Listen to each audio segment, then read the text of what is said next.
Глава 2306. Снова встреча с монархом-духом. Как только его голос затих, он открыл рот, чтобы выпустить бусину домена, не дожидаясь ответа от существ космических рыб.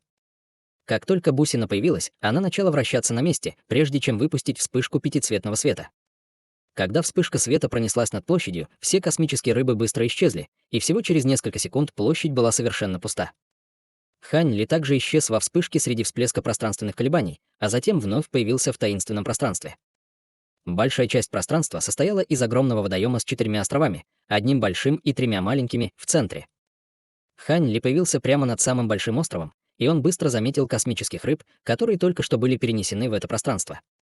Все они стояли на лужайке, оценивая окружающее с восторгом в глазах. Итак, это царство внутри доменной бусины. Постройте несколько домов и живите пока здесь. Я освобожу вас всех от бусины, как только найду подходящее место для вас, наставлял Хань Ли неумолимым голосом. «Да, господин». Без колебаний ответил вождь космических рыб, отвесив глубокий поклон, и все остальные существа космические рыбы повторили его слова, падая на колени. «Хе-хе, нет необходимости в таких формальностях», — сказал Хань Ли со слабой улыбкой, прежде чем шагнуть вперед, чтобы покинуть это пространство. Только тогда вождь подавил свое волнение, прежде чем позвать своих братьев, и они начали искать подходящее место для жизни на островах.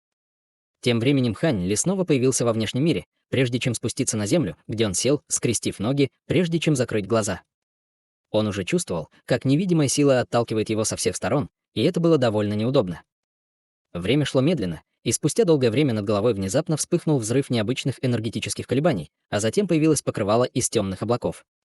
Воздух вокруг Хань Ли начал скручиваться и деформироваться, делая невозможным видеть сквозь него.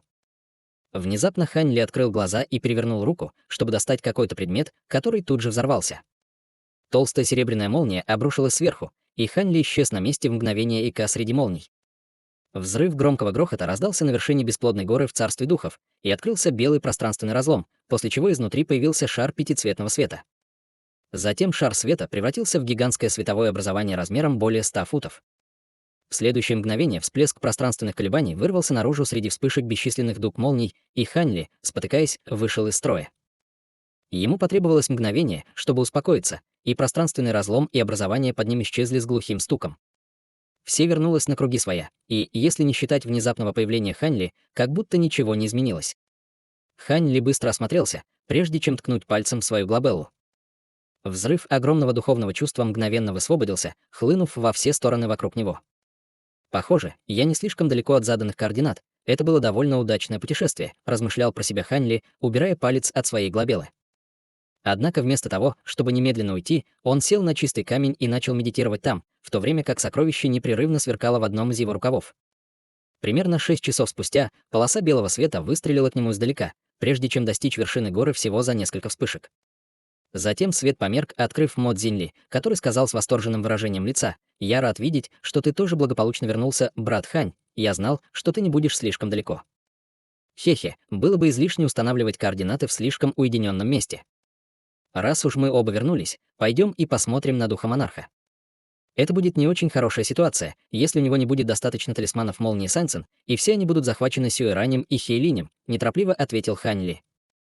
Выражение лица Мо Цзиньли слегка изменилось, когда он услышал это, и он ответил: «Это правда. Давайте сразу же отправимся на скрытую гору духов». Хань Ли кивнул, прежде чем сделать ручную печать, поднимаясь в воздух в виде полосы лазурного света, прежде чем полететь в определенном направлении, за которым следовал Мо Цзиньли. Они оба быстро исчезли вдалеке, и вскоре после этого они прибыли к скрытой горе духов, прежде чем сразу же направиться к вершине горы. Впереди раздался глухой удар, когда появились ограничения разных цветов, чтобы остановить их. Хань Ли слегка нахмурил брови, увидев это, но как раз в тот момент, когда он собирался силой уничтожить эти ограничения, внезапно раздался мужской голос. «Приветствую вас, сеньоры, духовный монарх приказал нам привести вас к нему». Как только голос затих, появился лысый святой дух по имени Лин Инь и почтительно поклонился дуэту Хань Ли. Глаза Хань Ли слегка сузились, и он приказал: «Пожалуйста, следуйте за мной, старший». Лин Инь еще раз слегка поклонился, прежде чем сделать то, что ему было сказано. Все ограничения впереди автоматически расступились перед ним, и дуэт Хань Ли последовал за ним. Вскоре их отвели в зал, где они впервые встретились с духом-монархом, и, войдя, они сразу же увидели две знакомые фигуры. Сюэран и Хей Линь сидели в одном конце зала и что-то тихо обсуждали. Однако их голоса резко оборвались, как только Хань Ли и Мо Цзиньли вошли в зал, и они оба обратили свое внимание на дуэт Хань Ли. Зрачки Мо Цзиньли слегка сузились, когда он увидел это, но он притворился беспечным и усмехнулся. «Я думал, что мы уже прибыли довольно рано, но, похоже, мы все еще немного опаздываем». «Как давно вы здесь?» «Ты уже закончил свою торговлю с братом-духом?» Сюэран бросил рефлекторно настороженный взгляд на Ханли, затем заставил себя улыбнуться и объяснил. «Мы оба только что прибыли, и мы еще даже не встретили брата-духа». Услышав это, Мо Цзиньли внутренне вздохнула с облегчением. «Понятно, значит, мы еще не опоздали. Где брат-дух и когда он выйдет нам навстречу?» «Он скоро будет здесь. Мне только что сообщили, что брат-дух последние несколько дней был в уединении, так что ему потребуется некоторое время, чтобы добраться сюда», — ответил Сюэран. «Понятно», — с улыбкой ответила Мо Цзиньли, прежде чем сесть в другом конце зала рядом с Хань Ли. Хань Ли до сих пор молчал, но он, естественно, видел настороженность, которую Сюэран и Хейлинь питали к нему.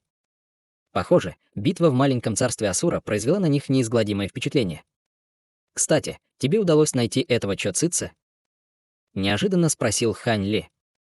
«Мы так и сделали, но это существо было чрезвычайно хитрым, и оно столкнулось с нами только один раз, прежде чем покинуть свое логово. К сожалению, мы не могли оставаться в маленьком царстве Асуров слишком долго. Иначе мы бы точно выследили его», — разочарованно ответил Сюэран. «Очень жаль», — ответил Ханли, и было неясно, действительно ли он поверил в эту историю. Как раз в тот момент, когда Сюэран тоже собирался что-то спросить у него, из-за двери зала внезапно раздался ликующий голос. «Ха-ха, наконец-то вы вернулись, товарищи даосы, я ждал довольно долго». Затем из коридора появилась пожилая фигура в белом, прежде чем войти в комнату. Хейлинь был в восторге, увидев пожилого человека, и он немедленно встал, сказав: «Брат-дух-монарх, мы уже получили ядра пауков Асуры, которые вы просили. Неужели это так? Смогу ли я осмотреть их?» Поспешно спросил духовный монарх, и в его глазах мелькнул намек на восторг. «Конечно». Хейлинь взмахнул запястьем, и зеленый браслет-накопитель без колебаний полетел по воздуху. Духовный монарх поймал браслет, прежде чем вложить в него свое духовное чувство, и на его лице появилось довольное выражение. Это действительно зрелые ядра пауков Асуры, и силы времени внутри них должно быть достаточно, чтобы я мог очистить нить времени. В таком случае... На лице Хейлиня появилось довольно тревожное выражение. «Ха-ха, будьте уверены, товарищ даосский Хей», — усмехнулся духовный монарх, прежде чем убрать браслет, а затем махнул рукавом в сторону Хейлиня, чтобы освободить нефритовую шкатулку, к которой было приклеено несколько талисманов. Хейлинь был в экстазе, когда он открыл рот, чтобы выпустить вспышку черного света, которая охватила нефритовую шкатулку, прежде чем подтащить ее к себе. Тем временем Сюэ Жань пристально смотрел на Мо Цзиньли и Хань Ли с нервным выражением в глазах.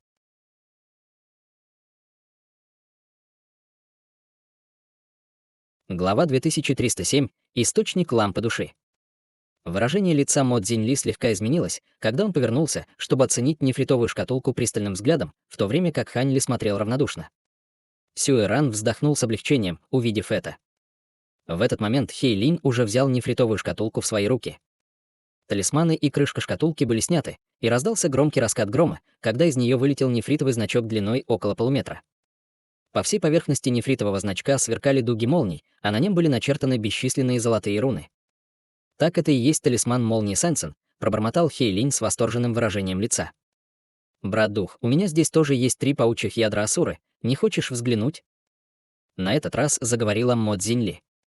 Выражение лица Сюэжаня слегка потемнело, когда он услышал это, но как раз в тот момент, когда он собирался что-то сказать, духовный монарх усмехнулся. «Будьте уверены, товарищи даосы, у меня не так много этих талисманов, но их определенно достаточно, чтобы обменять их на все ядра, находящиеся в вашем распоряжении». «Приятно слышать», — сказал Мо Цзиньли, но все же бросил зеленую деревянную шкатулку монарху-духу. Сюэран издал холодное хрюканье, когда он достал браслет для хранения и также бросил его в сторону монарха духов. Только Хань Ли продолжал неподвижно сидеть на месте, как будто его действительно не беспокоило, что талисманов молнии Сэнсен не хватит на всех.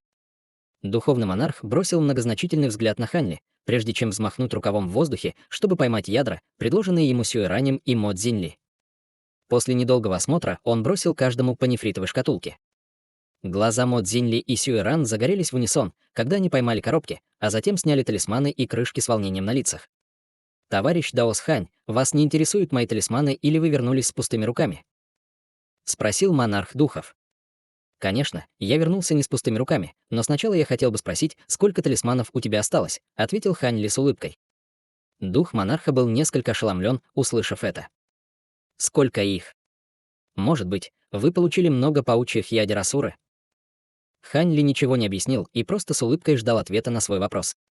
Сюэ-Ран и остальные были несколько озадачены, увидев это. Каждый из них получил только 3 ядра от пауков Асуры, так почему же это звучало так, как будто у Хань Ли было больше?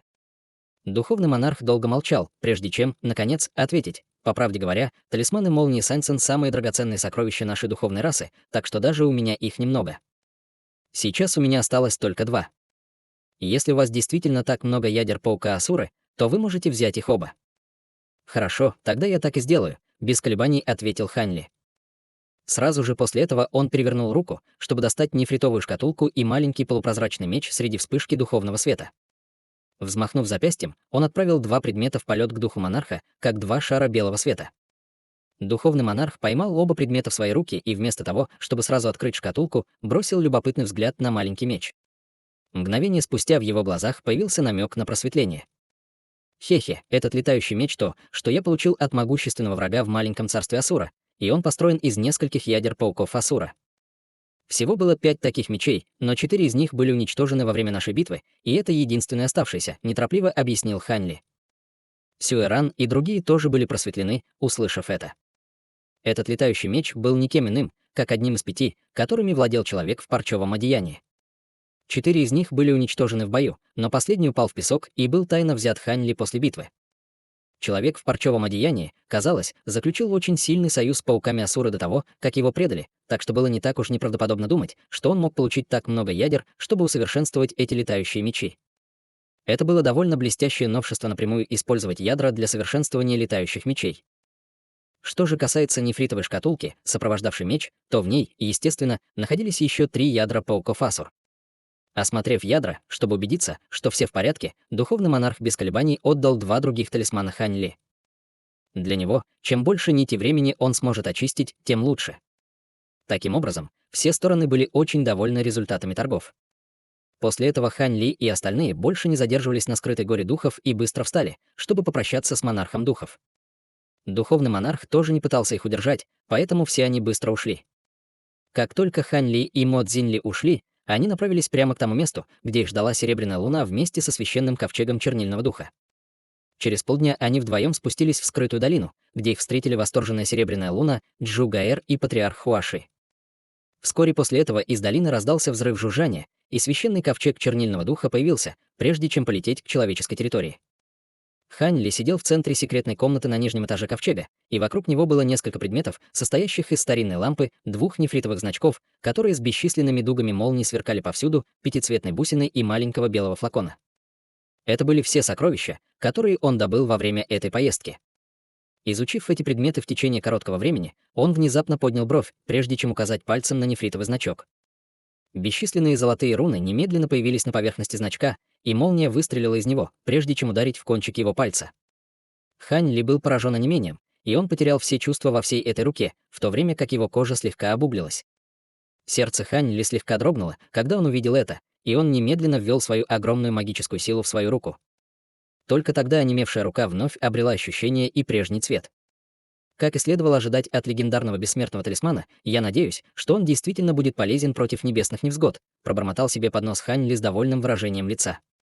После этого он перевернул руку, чтобы достать 2 нефритовые коробки, в которые он положил пару нефритовых значков. Затем обе коробки были убраны в мгновение ока, прежде чем он махнул рукой в сторону старинной лампы. Сокровище тут же оказалось у него в руках, и он принялся внимательно его осматривать. Лампа была способна вызвать павлина, похожего на священного зверя Мулана, так что это определенно было необычное сокровище. Вспоминая о том, что истинная форма человека в парчевом одеянии также была павлином, нужно было задуматься о том, каковы были его отношения с павлином, проявленным с помощью сокровища. Помимо узоров духа по всей поверхности лампы, материалы, используемые для ее очистки, были чрезвычайно редки, и даже Хань Ли не смог идентифицировать их все. Однако все материалы, которые он смог идентифицировать, были очень ценными. После минутного раздумья он, казалось, принял решение. Он сделал ручную печать, и полупрозрачная нить вылетела из его глобела среди вспышки духовного света, прежде чем исчезнуть в лампе. Затем он закрыл глаза и начал тщательно изучать сокровище. Время медленно шло, и только через день и ночь полупрозрачная нить вернулась к Хань Ли, после чего он с восторженным выражением открыл глаза. Итак, это сокровище известно как лампа души происхождения. Неудивительно, что он способен вызвать этого павлина, он образован клочком души существа. Сделав это открытие, Хань Ли пришел в восторг. Лампа души происхождения была сокровищем, которое могло усилить фрагменты души. Существовали и другие сокровища, в которых могли храниться фрагменты души, но если бы фрагмент души не мог стать независимым существованием, он неизбежно распался бы, если бы не вернулся к своему хозяину. В отличие от этого, не было такого беспокойства с этой лампой души происхождения. На самом деле, сокровище было способно питать и усиливать фрагмент души, хранящийся в нем с течением времени. Если бы фрагмент души можно было очистить с помощью каких-то особых секретных техник, то он мог бы даже стать клоноподобным существом. Кроме того, независимо от того, насколько мощным был клон, не было никакой необходимости беспокоиться о люфте, пока человек обладал этой лампой души происхождения. При правильных обстоятельствах это сокровище могло бы даже взрастить частицу души своего владельца, чтобы стать более могущественным, чем сам владелец. Хань Ли глубоко вздохнул, и в его глазах появился намек на волнение. С тех пор, как исчезла его вторая зарождающаяся душа, он намеревался вырастить клона, и это сокровище идеально подходило для этой цели. Он внимательно осмотрел лампу еще несколько раз, чтобы убедиться, что она действительно может питать фрагменты души, и, убедившись, что все в порядке, он немедленно поместил фрагмент души в лампу. Как только этот фрагмент души станет достаточно мощным, ему придется подумать о том, как именно он хочет его развить. Таким образом, Хань Ли взмахнул рукавом в воздухе, выпустив вспышку духовного света, чтобы убрать лампу души происхождения, прежде чем направить свое внимание на маленький флакон.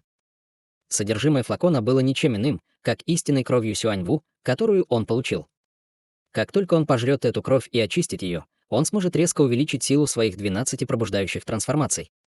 По иронии судьбы, он думал, что никто не сможет собрать все 12 типов истинной крови и овладеть всеми 12 трансформациями, но он уже собрал половину из них, состоящую из истинного дракона, небесного феникса, кунпенга, пятицветного павлина и гигантской горной обезьяны. Если бы он мог также овладеть трансформацией Сюаньву, то он был бы уже на полпути. Если бы он мог достичь всех 12 трансформаций, то истинные духовные формы, в которые он мог бы трансформироваться, несомненно, стали бы непостижимо могущественными. В конце концов, с каждой новой трансформацией, которая была достигнута, общая сила 12 пробуждающих трансформаций будет увеличиваться до невероятной степени. Имея это в виду, Хань Ли схватил маленький флакон, прежде чем снять крышку и проглотить его содержимое.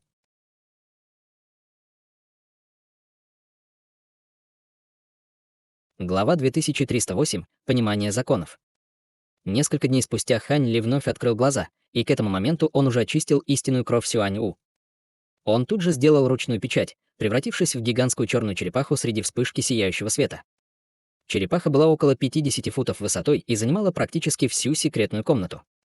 Бесчисленные руны вздымались над его черной оболочкой, образуя световой барьер, который представлял собой довольно мистическое зрелище. С точки зрения общих способностей, эта форма Сюаньву даже не могла сравниться с другими его трансформациями, но она определенно обладала лучшим защитным мастерством. К такому выводу Хань Ли быстро пришел после краткого осмотра формы Сюаньву, и это не стало для него неожиданностью. В конце концов, Сюань-У всегда славился своей долговечностью среди всех истинных духовных существ. Гигантская черепаха исчезла в очередной вспышке света, и Хань Ли снова принял человеческий облик. Потратив мгновение на то, чтобы успокоить волнение в энергии внутри своего тела, вызванное трансформацией, он взмахнул рукавом в воздухе, и бусина, которая была загнана в угол тайной комнаты, полетела обратно к нему. Это была не что иное, как бусина домена, и Хань Ли быстро осмотрел ее, прежде чем сделать ручную печать, после чего он внезапно исчез из потайной комнаты. В следующее мгновение Хань Ли вновь появился в бусине домена, паря прямо над тем же гигантским островом. Он посмотрел вниз, но никого не увидел, поэтому он выпустил свое духовное чувство, чтобы быстро охватить весь остров, на что его брови слегка нахмурились. На острове не было ни одной космической рыбы. Затем Хань Ли положил палец на свою собственную глобеллу, и духовное чувство, которое он высвобождал, мгновенно усилилось в несколько раз. Его огромное духовное чувство сразу же расширилось, охватив и все остальные острова, и в результате он, наконец, что-то обнаружил. Он немедленно полетел в определенном направлении, как полоса лазурного света, и через несколько мгновений появился над одним из маленьких островков среди всплеска пространственных колебаний. Он опустил глаза, и на его лице появилась слабая улыбка. Бесплодный остров был теперь пронизан серией совершенно новых треугольных зданий разной высоты, и было много космических рыб, пробирающихся в эти здания и выходящих из них. Как только Хань Ли появился, некоторые из самых могущественных космических рыб сразу же заметили его, и они поспешно упали на колени с благоговением и благоговением в глазах. В результате все остальные тоже заметили его и тоже быстро упали на колени. Через несколько мгновений все космические рыбы собрались под Ханли, почтительно свесив руки по бокам. «Хозяин, ты наконец-то снова посетил нас», — сказал вождь, поднимаясь в воздух с ликующим выражением лица. «Разве мне здесь не рады?» — спросил Ханли с веселой улыбкой. «Конечно, господин, мы все в восторге и очень польщены вашим визитом», — поспешно ответил вождь с подобострастной улыбкой. «Ха-ха, все в порядке, я просто пошутил. Вон там есть остров побольше и еще 2 других. Почему вы все собрались на этом острове одни?» С любопытством спросил Ханли. «Бусина домена уже была очищена вами, так что она принадлежит вам, и нам уже очень повезло, что нам позволили остаться здесь. Если мы слишком сильно изменим это царство и каким-то образом заставим что-то пойти не так, мы совершим серьезный проступок», — ответил вождь. «Не стоит слишком беспокоиться. Если бы это царство было так легко повредить, то бусина домена не считалась бы таким исключительным сокровищем. Кроме самого большого острова, вы можете свободно бродить по другим меньшим островам», — сказал Ханли. Вождь немедленно выразил свою благодарность в приподнятой манере. «Благодарю вас за вашу доброту, господин. У нас есть кое-какие навыки, когда дело доходит до посева спиртовых лекарств. Как насчет того, чтобы организовать для вас здесь несколько полей медицины?» «Медицинские поля». «Конечно, идите вперед и сначала организуйте один. Кстати, вы сказали, что у вас есть внучка, которая прекрасно разбирается в пилюлях. Могу я с ней познакомиться?» — спросил Ханли. «Ланья, подойди и познакомься с нашим господином», — немедленно позвал вождь, услышав это. Элегантная самка космической рыбы, находящаяся внизу, слегка запнулась, услышав это, прежде чем немедленно подняться в воздух, а затем сделала почтительный реверанс в сторону Ханли. «Я слышал от твоего деда, что у тебя есть некоторые способности к очищению пилюль, это правда?» — спросил Ханли, оценивающе глядя на молодую женщину. Дедушка слишком щедр на похвалы. «Изысканность пилюль — это просто мое хобби. Я не осмеливаюсь утверждать, что у меня есть к этому какие-то способности», — застенчиво ответила молодая женщина, и казалось, что она очень редко разговаривает с незнакомыми. «Хе-хе, не нужно быть таким скромным. Я видел ваш котел для очищения таблеток и материалы. Вы даже не смогли бы использовать много этих вещей, если бы не были очень искусны в искусстве очищения таблеток. У меня есть несколько вопросов об усовершенствовании пилюль, которые я хотел бы задать вам. Просто ответьте на них в меру своих возможностей», — сказал Ханли. «Я сделаю все, что в моих силах», — покорно ответила молодая женщина. Ханли кивнул в ответ, прежде чем отпустить других космических рыб, а затем начал свою линию расспросов. Ханли был мастером очищения таблеток сам по себе, и его вопросы не были такими уж глубокими, но все они были очень особенными и нишевыми вопросами, на которые обычный мастер очищения таблеток определенно не мог ответить. Однако Ланья смогла дать ответы на большинство вопросов, и после часа расспросов Ханли была очень ошеломлена и впечатлена ее талантом в искусстве очищения таблеток. Ханли немного помолчал, прежде чем предложить нечто такое, что стало полной неожиданностью и для Ланья, и для ее деда. «Я могу сказать, что вы действительно обладаете блестящими способностями в этой области. Пока ваша база культивирования может идти в ногу со временем, возможно, вы сможете пойти даже дальше, чем я, в искусстве очищения таблеток. Как насчет этого? Почему бы тебе не принять меня как своего мастера по очищению таблеток? Я могу предоставить вам поддержку в вашем обычном культивировании, а также некоторые специальные рекомендации по усовершенствованию таблеток, чтобы помочь улучшить ваше мастерство в этом искусстве». Вождь был в таком восторге, что едва верил собственным ушам. «Ты готов принять Яэр в качестве своего ученика? Это просто фантастика. Яэр, поторопись и поприветствуй своего хозяина». Яэр отдает дань уважения своему хозяину. Ланья тут же опустился на колени и снова поклонился Ханьли. «Ха-ха, в таких формальностях нет необходимости. Как мой новый ученик, я обязан сделать тебе подарок. Вот некоторые пилюли и идеи культивирования, которые я собрал. Сначала доберитесь до стадии пространственного закаливания, а после этого я начну инструктировать вас по усовершенствованию пилюль», — сказал Ханли с улыбкой, бросая 7 или 8 флаконов пилюль и нефритовый слип в сторону Ланья. «Спасибо, мастер, я сделаю все, что в моих силах», — ответила Ланья, в приподнятом настроении ловя флаконы и нефритовый слип. «Продолжай пока культивировать в этом царстве. Как только мы вернемся к человеческой расе, я выведу тебя на встречу с твоими старшими боевыми братьями и сестрами». «Хорошо, я ухожу», — сказал Ханли с улыбкой, а затем собрался уходить, кивнув вождю на прощание. Однако внезапно вождю пришла в голову одна мысль, и он поспешно сказал: «Пожалуйста, подождите, господин, я должен вам кое-что дать». Ханли был несколько ошеломлен, услышав это. «Ой, что это?» «Пожалуйста, взгляните, господин», — сказал вождь, вытаскивая из рукава черную коробочку и протягивая ее Хань Ли обеими руками. Хань Ли взмахнул рукавом в воздухе, и шкатулка тут же потянулась к нему. Затем он ткнул пальцем в сторону шкатулки, и крышка отлетела сама по себе, открыв около дюжины предметов разных размеров, включая несколько каменных осколков, нефритовые полоски и свитки. Вместо того, чтобы сразу же потянуться за предметами, Хань Ли спросил. Это некоторые прозрения в закон пространства, оставленные в прошлом могущественными существами нашей расы космических рыб.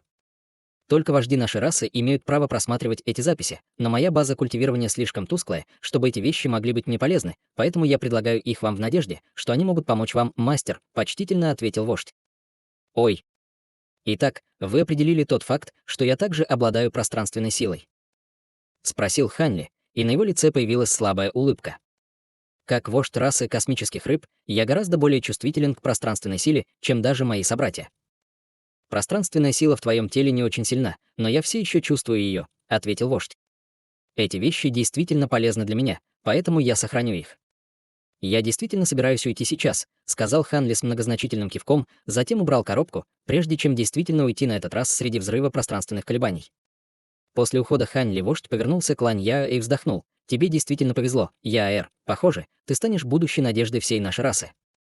Отныне вы будете свободно использовать все ресурсы нашей расы, чтобы как можно быстрее прогрессировать в своем развитии». Несколько месяцев спустя священный ковчег чернильного духа, наконец, вернулся к человеческой расе. Как только они прибыли, им тут же сообщили потрясающую новость.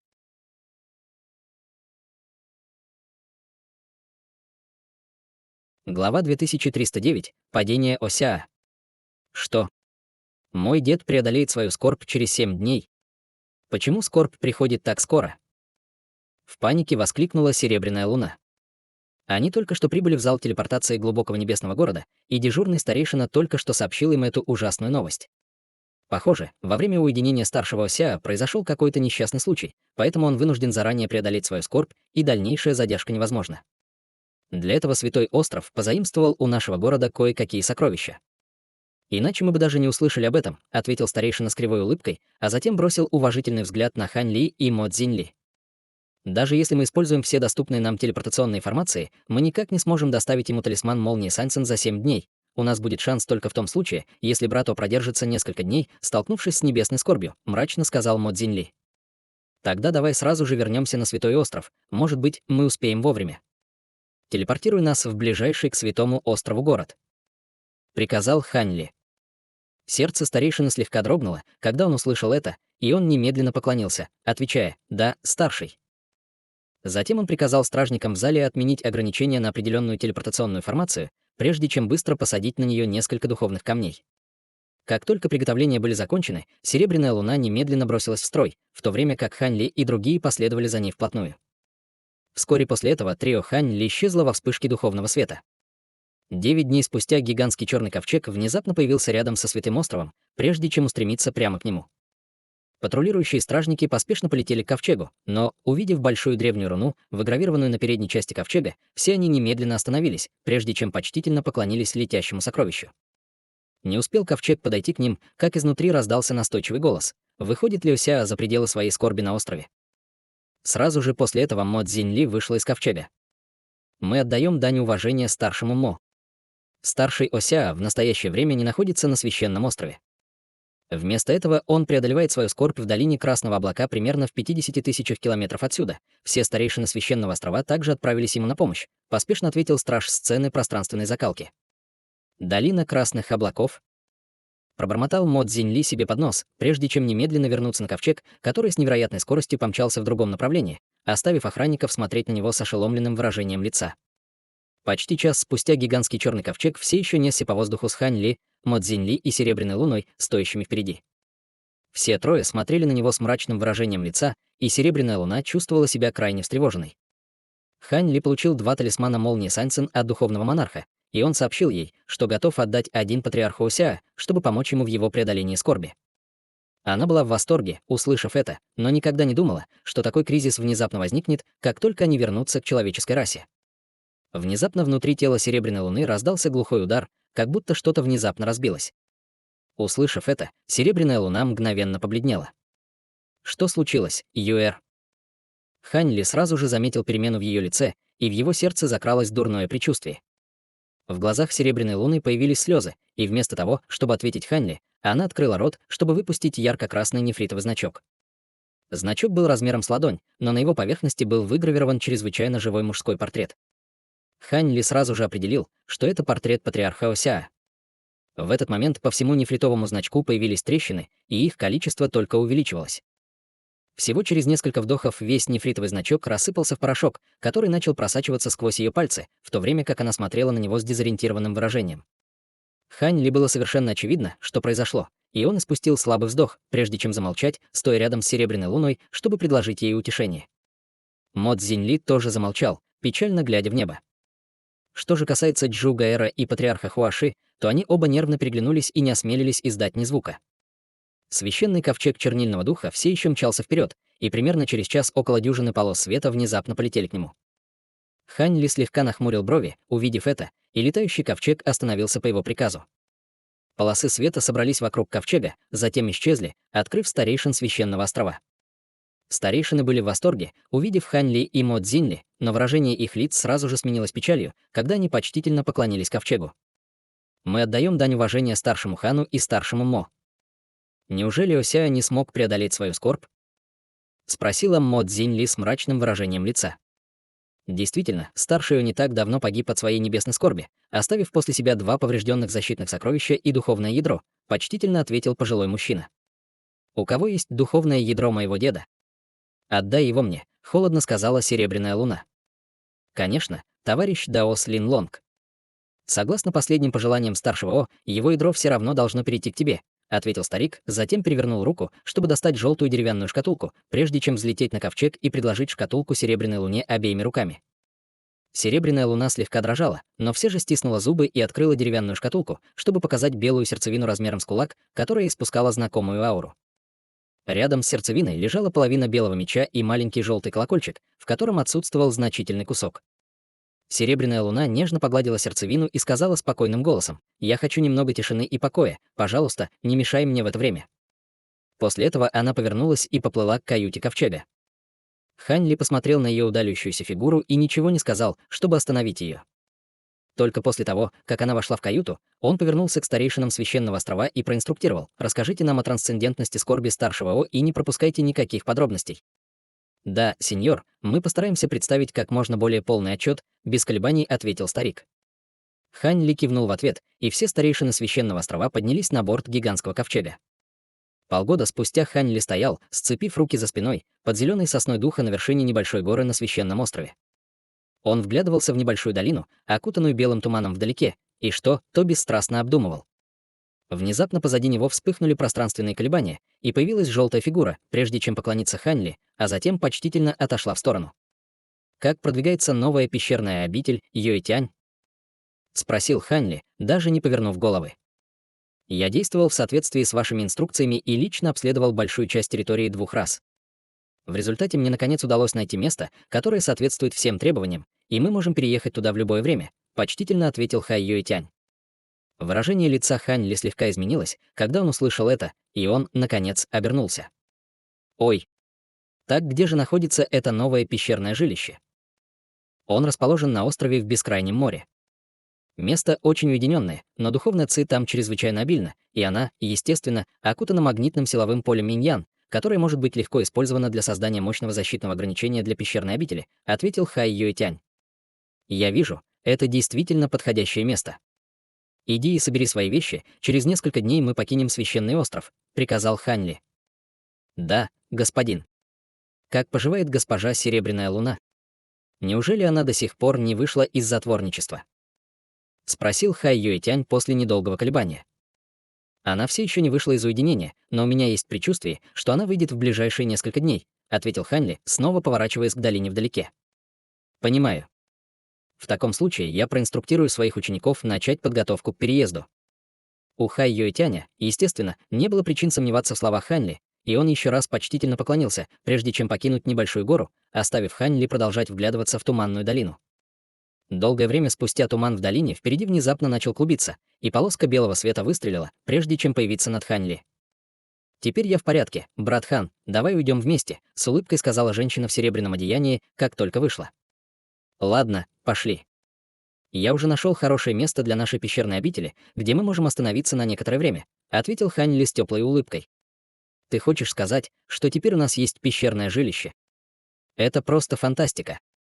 Я действительно хочу увидеть его», — сказала серебряная луна с сияющими глазами.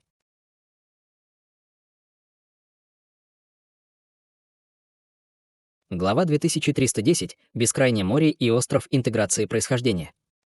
На море между землями людей и демонов было скопление островов, среди которых был гигантский остров радиусом в 1000 километров.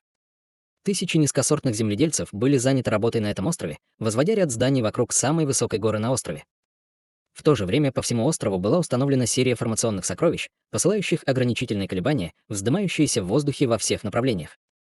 В чреве самой высокой горы Ханьли в настоящее время помещал круглый черно-белый камень размером примерно с человеческую голову в гигантское образование, занимавшее несколько акров площади. В тот момент, когда камень был установлен, вся формация мгновенно испустила громкий жужжащий звук, выпуская бесчисленные золотые и серебряные руны. Черный и белый свет вспыхнул от камня, и всплеск необычных энергетических колебаний вспыхнул, прежде чем исчезнуть. Может ли это образование действительно использовать магнитный свет инь-ян для защиты острова? Спросила серебряная луна, стоя позади Хань Ли. Хе-хе, я создал эту притягивающую инь-ян формацию, изучая древнюю формацию. Под островом есть несколько больших магнитных легких земных жил, и как только они полностью активируются, они не только смогут защитить остров, но даже смогут расширить площадь образования более чем в 10 раз, ответил Хань Ли.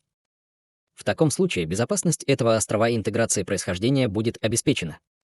Я был свидетелем силы магнитного света инь-ян. Пока жилы магнитного света остаются невредимыми, они смогут задержать даже великое существо стадии Вознесения на некоторое время, сказал Серебряная луна.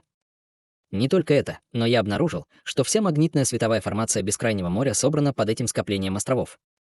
Другие острова также имеют подобные земные жилы под ними, и хотя эти жилы не так сильны, как под этим островом интеграции происхождения, они все же могут облегчить строительство некоторых более простых формаций притяжения инь-ян. Как только эти формирования будут созданы, они смогут резонировать с формированием на этом острове, чтобы еще больше увеличить его мощность и расширить его диапазон до удивительной степени, ответил Хань Ли немного самодовольно. Если мы сможем это сделать, то все бескрайнее море станет для тебя неприступной крепостью, брат Хан, сказала Серебряная луна. Хе-хе, ты немного завидуешь. Если я правильно помню, волчья раса недавно прислала еще одну группу людей. Вы действительно не собираетесь встретиться с ними? Если ты захочешь вернуться, то обязательно станешь следующим волчьим монархом, с улыбкой сказал Хань Ли. Я не собираюсь брать на себя эту обязанность, я позволю этим чудакам выбрать следующего волчьего монарха. Все, чего я хочу сейчас, это перейти на стадию Великого Вознесения, чтобы ты не оставил меня слишком далеко позади, сказала Серебряная луна, закатывая глаза. В таком случае не возвращайся. Что касается искусства безразличия, которое вы культивировали, я просмотрел много томов и обнаружил, что оно не так необратимо, как однажды провозгласил старший Сяо, сказал Хань Ли, когда на его лице внезапно появилось серьезное выражение. Серебряная луна была в восторге, услышав это, но затем в ее глазах появилось недоверчивое выражение. Что? Ты хочешь сказать, что искусство безразличия можно обратить вспять? Но мой дед сказал мне, что нет никакого способа отказаться от этого искусства культивирования, если я не хочу вернуться к пространственной стадии закалки. Кроме того, если я решу отказаться от искусства культивирования, мне будет очень трудно добиться дальнейшего прогресса в моем культивировании. Действительно, полностью отказаться от искусства безразличия невозможно, но отделить его от своего тела не так уж невозможно, ответил Хань Ли. Что это значит? Серебряная луна была несколько озадачена, услышав это. Теоретически это очень просто, но на деле выполнить довольно сложно. Короче говоря, я могу усовершенствовать клон, в который вы можете перенести силу своего искусства безразличия. Как только вы сделаете это, есть очень хороший шанс, что эти негативные эмоции также будут изгнаны из вашего тела, объяснил Хань Ли. И это все. Серебряная луна все еще не верила своим ушам. Конечно, это не может быть просто обычный клон, и как только сила вашего искусства безразличия будет отделена от вашего тела, вы все равно вернетесь к стадии пространственного закаливания, но разница в том, что вы сможете культивировать обратно к стадии интеграции тела, не сталкиваясь с какими-либо узкими местами.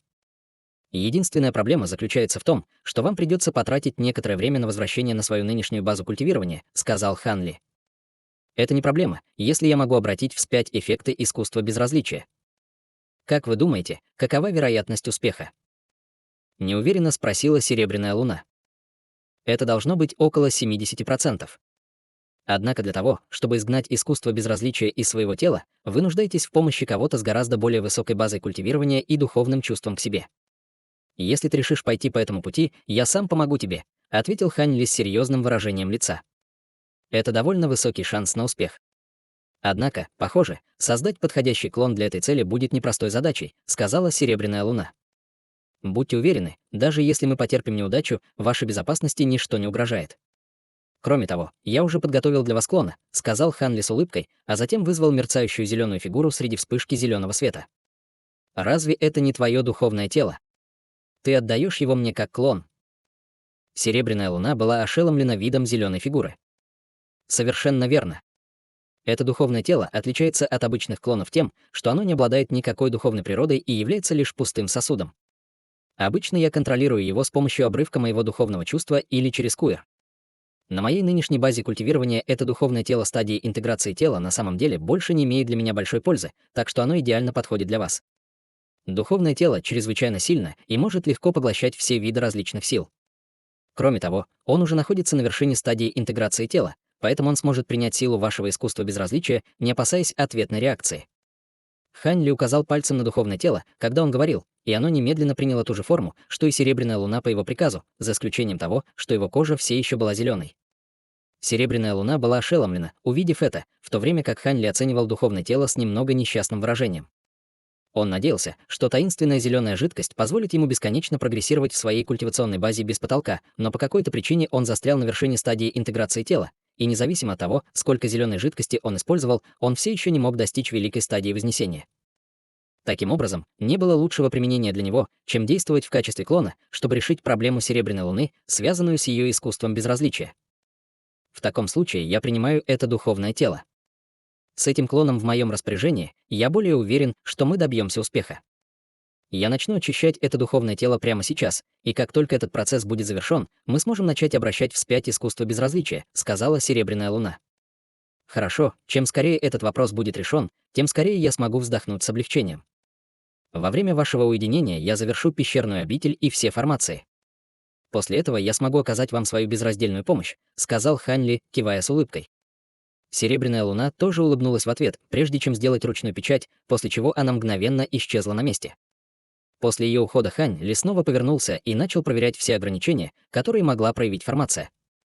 Он так торопился решить вопрос об искусстве безразличия Серебряной Луны, готовясь к долгому путешествию, которое ему вскоре предстояло совершить. Ему предстояло отправиться на другой континент, и он не знал, с какими опасностями может столкнуться, поэтому, естественно, не хотел, чтобы Серебряная Луна сопровождала его. В конце концов, царство духов было огромным местом, и хотя он мог обеспечить самосохранение, он не мог гарантировать то же самое для тех, кто его окружал. Хань Ли планировал отправиться на другие континенты через несколько лет, и он собирался взять с собой только Чжу Гаэра и патриарха Хуаши. Духовная сила Чжу Гаэра требовалась для поиска входа в маленькое духовное небо, в то время как Хуаши был очень искусен в способностях водного атрибута, так что он мог пригодиться в этом путешествии. С этой мыслью в его голове мелькнула прекрасная фигура, которая жила глубоко в его сердце, но он сделал глубокий вдох, чтобы подавить мысли о ней. Если его путешествие на другие континенты пройдет гладко, то он сможет встретиться с ней в ближайшем будущем. Теперь ему нужно было завершить формирование притягивающего иньяна и убедиться, что все в порядке. 3 дня пролетели в мгновение ика, и остров интеграции происхождения претерпел радикальную трансформацию. Духовная ци на острове была гораздо более обильной, и некоторые духовные звери появились в горах. Некоторые здания, которые охранялись вооруженными марионетками, также были возведены, и марионетки патрулировали установленные маршруты снова и снова в монотонной и невыразительной манере, добавляя намек на угрозу к этой бессмертной райской сцене. Внезапно с самой высокой горы острова раздалось несколько мелодичных звуков колокола, и бесчисленные полосы света немедленно поднялись в воздух от зданий на других горах, прежде чем сойтись к самой высокой горе. Несколько тысяч земледельцев быстро собрались на горе, затем опустились на колени и в унисон поклонились Серебряному дворцу впереди. Мы отдаем дань уважения нашему патриарху.